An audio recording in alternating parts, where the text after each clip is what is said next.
Bienvenue dans mon blog. Alors tu vois là, tu coupes, et ensuite au montage, on va mettre le générique, tu sais le gros truc où ça fait voici le blog de Romain Nigita avec la grosse musique, l'explosion, truc comme ça, et après on reprend et on fait la suite. C'est bon? Allez, on est reparti. Non parce que là il y en a marre, c'est comme la 15e prise, va falloir qu'on y arrive au bout d'un moment. Allez, on y va. Bonjour, aujourd'hui dans le blog, je vais vous présenter une nouvelle série, celle qui va démarrer là tout de suite. Paf, c'est parti quand j'appuie sur lecture. Alors, de quoi je vais vous parler aujourd'hui? Bon, encore une fois, je vais vous parler d'une production britannique, parce que décidément, ils font des trucs formidables. Et encore une fois, quelque chose de pas très connu, même si c'est écrit et produit par quelqu'un qui est devenu formidablement connu depuis quelques années. Il s'agit de la mini-série The Second Coming de monsieur Russell T. Davies. Alors, Russell T. Davies, on le connaît, bon, on le connaissait quasiment une dizaine d'années pour Queer as Folk.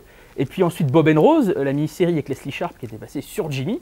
Et puis bon, on le connaît maintenant pour Doctor Who, Torchwood et Sarah Jane Adventures. Sauf qu'entre ces deux époques, il a fait d'autres choses, ce brave monsieur. Et il a fait cette mini-série, donc The Second Coming, avec Christopher Eccleston, vous le reconnaissez, c'est le 9e Docteur, le Docteur de la première saison de Doctor Who, écrite par Russell T. Davies.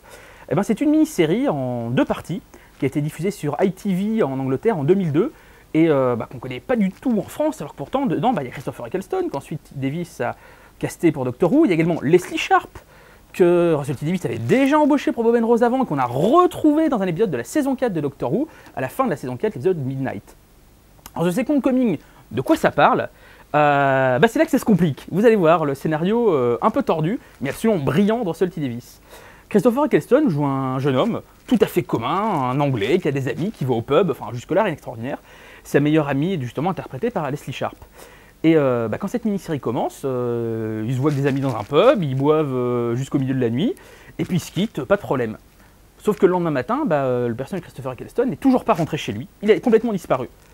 La police le retrouve errant sur les routes d'Angleterre à peu près une semaine plus tard, sauf qu'il a complètement changé, puisque la première chose qu'il déclare, c'est « Je suis Jésus, je suis revenu ». Alors là, vous me dites, il y a un problème, comme on dit. Il y croit dur comme fer, il est purement persuadé, ça y est, j'ai la révélation, je suis Jésus, je suis revenu comme ça avait été prédit, voilà, je vais apporter la paix dans le monde. Alors vous allez me dire, mais qu'est-ce que c'est que ce scénario bondieusard que nous a pondu l'ami T. Davies? Pas du tout. C'est pas du tout une bondieuserie, bien au contraire. C'est, comment vous dire, c'est justement une analyse complètement sociale et terre-à-terre de ce qui se passerait dans la société actuelle si Jésus revenait pour de bon, et que grosso modo personne ne le croit, ou alors on le prend pour un fou, ou alors quand même une certaine partie de la population le vénère complètement, de manière complètement aveugle. D'ailleurs vous avez pu voir les scènes de foule qu'il y a au début de la deuxième partie, ça c'est la deuxième partie. Alors justement, il y a toute la relation entre Christopher Eccleston et sa meilleure amie, je parle Leslie Sharp. Est-ce qu'elle croit vraiment qu'il est Jésus ou pas?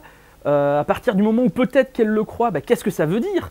Qu'est-ce qu'aujourd'hui, donc en 2002, ça voudrait dire si jamais un type, si Jésus revenait vraiment, qu'est-ce qui se passerait Voilà, on est quasiment dans un film catastrophe, plus que dans un film théologique. La fin est carrément glaçante. Je ne veux pas trop vous en dire si jamais vous arrivez à le voir, parce que, évidemment, comme bien souvent, les œuvres de télévision dont je vous parle sont disponibles en DVD. C'est le cas de Second Coming, il y a un DVD britannique qui existe, qui est facilement trouvable via les sites web de vente par internet, vous les connaissez comme moi. Donc voilà. Je ne veux pas trop vous en dire parce que c'est vraiment absolument brillant, c'est étonnant, c'est surtout ça, c'est étonnant. C'est vraiment du Russell T. Davies comme on l'aime dans Queer as Folk et Bob and Rose, c'est vraiment le quotidien des Anglais, y compris un peu ce genre d'humour qu'on retrouvait dans Doctor Who évidemment, mais voilà, ne vous laissez pas effrayer par le sujet. C'est tout ce que j'ai envie de vous dire, faites confiance à Russell T. Davies, faites confiance au casting. Le fait d'avoir pris Eccleston qui a le physique quasiment de Jésus, grand mince émacié, pour jouer le personnage, c'est quand même très troublant. Et comme d'habitude, il est absolument étonnant et brillant. Donc voilà, c'est souvent difficile de dire beaucoup de choses sur les œuvres qu'on aime. C'est plus facile de dire du mal que de dire du bien. Donc voilà, tout ce que je peux vous conseiller, c'est de le voir. Voilà. À bientôt.